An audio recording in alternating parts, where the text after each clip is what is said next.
एक छोटे से कस्बे में एक समीर नाम का लड़का रहता था। बचपन में ही पिता की मृत्यु हो जाने के कारण परिवार की आर्थिक स्थिति बड़ी खराब हो गई थी।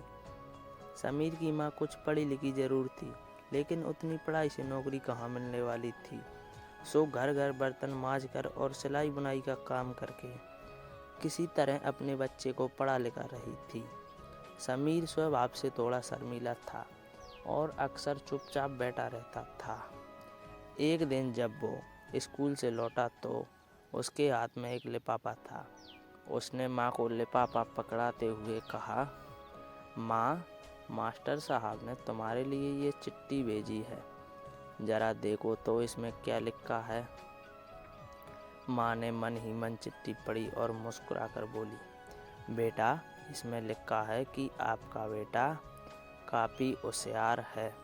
इस स्कूल में बाकी बच्चों की तुलना में इसका दिमाग बहुत तेज है और हमारे पास इसे पढ़ाने लायक शिक्षक नहीं है, इसलिए कल से आप इसे किसी और स्कूल में भेजें।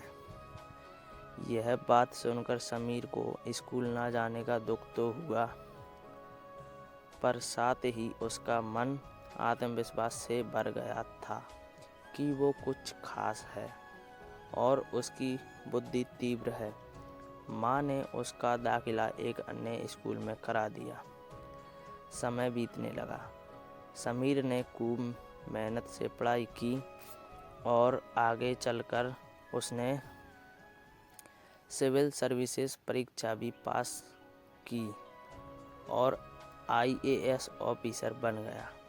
समीर की माँ अब बूढ़ी हो चुकी थी और कई दिनों से बीमार भी चल रही थी।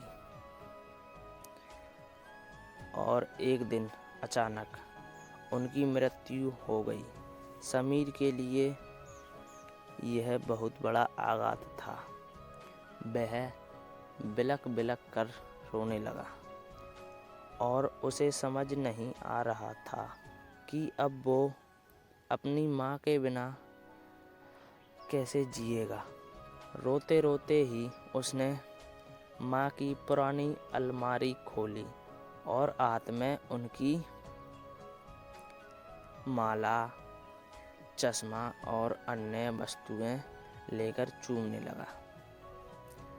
उस अलमारी में समीर के पुराने खिलौने और बचपन के कपड़े तक संभाल कर रखे हुए थे।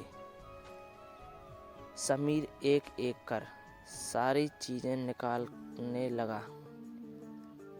तभी उसकी नज़र एक पुरानी चिट्ठी पर पड़ी। दरअसल ये वही चिट्ठी थी जो मास्टर साहब ने उसे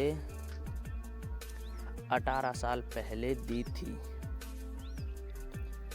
नम आंखों से समीर उसे पढ़ने लगा।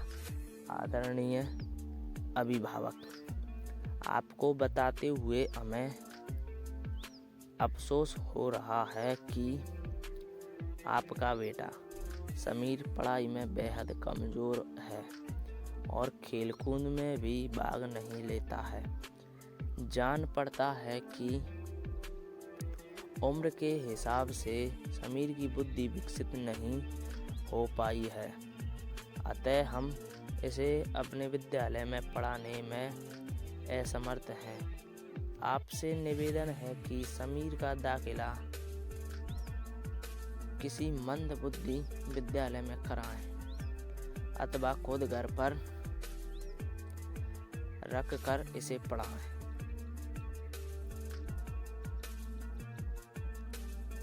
सादर प्रिंसिपल। समीर जानता था कि भले अब उसकी माँ इस दुनिया में नहीं रही, पर वो जहाँ भी रहे उनकी ममता, उनका आशीर्वाद सदा उस पर बना रहेगा। भगवान सभी जगह नहीं हो सकते, इसलिए उसने माँ बनाई है। माँ से बढ़कर त्याग और तपस्या की मूर्त भला और कौन हो सकता है। हम पढ़ लिख जाएं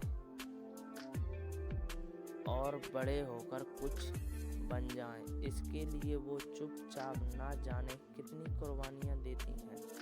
अपनी ज़रूरतें मार कर हमारे शौक पूरा करती हैं।